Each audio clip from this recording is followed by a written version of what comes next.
जय जोहार साथियों, मैं संदीप नरगावे आप सभी दर्शकों का हमारे YouTube चैनल जागो आदिवासी में बहुत बहुत स्वागत करता हूं। आज का जो हमारा विषय है वीडियो बनाने का वो यह है कि सुप्रीम कोर्ट ने एक स्टेटमेंट दिया था। उस स्टेटमेंट में यह था कि आदिवासी ही देश के असली निवासी है। तो इस संबंध में हम लोग ये वीडियो बना रहे हैं। ये जो समय था वो था 5 जनवरी 2011 और ये जो केस जो चला था वो सुप्रीम कोर्ट में चल रहा था।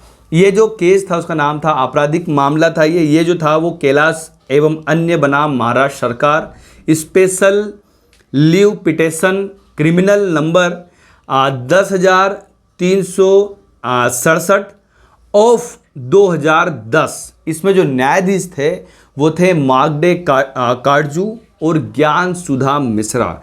इस समय में असल में हुआ ये था कि आदिवासी भीली महिला जो थी उसके ऊपर अत्याचार हुआ था और इसी अत्याचार के संबंध में जब यह दोनों ही न्यायाधीश जब अपना जजमेंट सुना रहे थे तो उस समय पे इनके कई सारे ऐसे शब्द थे जिसमें यह ही सुप्रीम कोर्ट ही यह बता रहा था कि भारत देश का आदिवासी ही मूल निवासियों का वंशज है। यही चीज़ जो है सुप्रीम कोर्ट के द्वारा कही गई थी। सुप्रीम कोर्ट ने जो कहा था वो यह कहा था कि सुप्रीम कोर्ट ने यह कहा था कि देश के आदिवासी ही देश के मूल निवासियों के वंशज है और यही लोग जो है वो दक्षिण राजस्थान में, महाराष्ट्र में और जो मध्य प्रदेश वाला जो एरिया है यहाँ पर रहते हैं।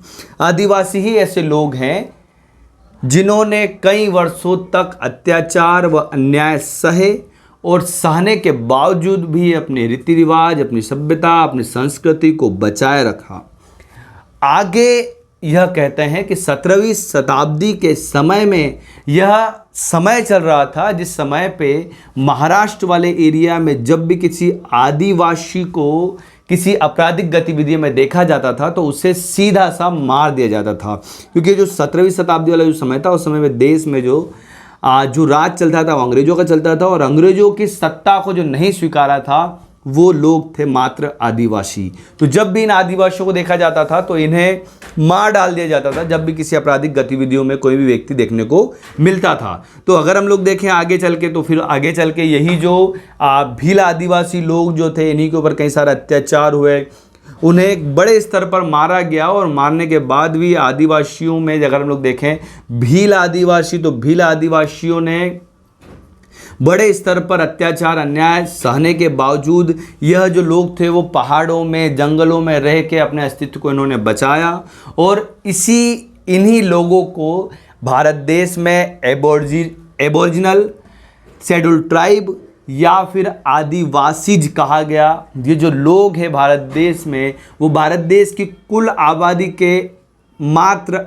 8% लोग हैं। सुप्रीम कोर्ट ने आगे कहा है कि एक समय जब इस सवाल उठा कि भारत देश के मूल निवासी कौन हैं तो यह माना गया था उस समय पे कि भारत देश के जो असली जो मूल निवासी हैं वो द्रविडियन लोग हैं और द्रविडियन वो लोग थे जो दक्षिण भारत में जो रहते थे।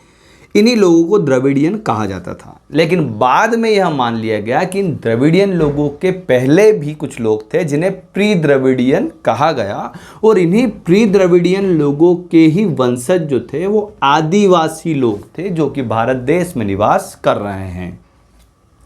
इसके संबंध में कैम्ब्रिज हिस्ट्री ऑफ इंडिया के भाग 1 में भी यह बताया गया है कि जो द्रविडियन लोग जो हैं उनसे प्री द्रविडियन लोग जो हैं वो भिन्नता दर्शाते हैं। जो प्री द्रविडियन लोग जो हैं उनका जो कद था वो छोटा कद था और उनकी जो नाक थी वो चौड़ी नाक थी और इन्हें यही प्री द्रविडियन लोग जो थे वो भाषा के आधार पर भी इन द्रविडियन लोगों के साथ में असमानता दर्शा रहे थे। भाषा के आधार पर जो असमानता दर्शाई जा रही थी वो यह थी कि यही जो प्री द्रविडियन लोग जो थे वो मुंडा भाषी थे। यही जो मुंडा भाषी लोग जो थे वो झारखंड वाले एरिया में देखने को मिल रहे थे। इस तरह से स्वीकृत विचार यह है कि द्रविडियन लोगों से पहले के जो लोग थे प्री द्रविडियन यही भारत देश के मूल निवासी लोग थे। यही लोग जो हैं वो देखने को मिलते हैं छोटा नागपुर, छत्तीसगढ़, ओडिशा, पश्चिम बंगाल, तमिलनाडु के नीलगिरी के तोड़ लोग, अंडमान द्वीप के लोग, यही सभी लोग, जो लोग भी आदिवासी लोग जो यहाँ पर रहते हैं, वे सभी लोग जो हैं वो प्री द्रविडियन लोगों की संतानें हैं। और अगर असल में देखा जाए तो यह आदिवासी लोग कौन, तो गोंड, संताल, मुंडा, खड़िया, भील, उराव इत्यादि जो सभी लोग भी आदिवासी वर्ग में आते हैं, वे सभी लोग ही भारत देश के मूल निवासी है। यह स्टेटमेंट मेरा नहीं, सुप्रीम कोर्ट का है, जो कि एक केस के चलते सुप्रीम कोर्ट ने यह चीज़ें कही थी। अंतिम में जय जोहार साथियों।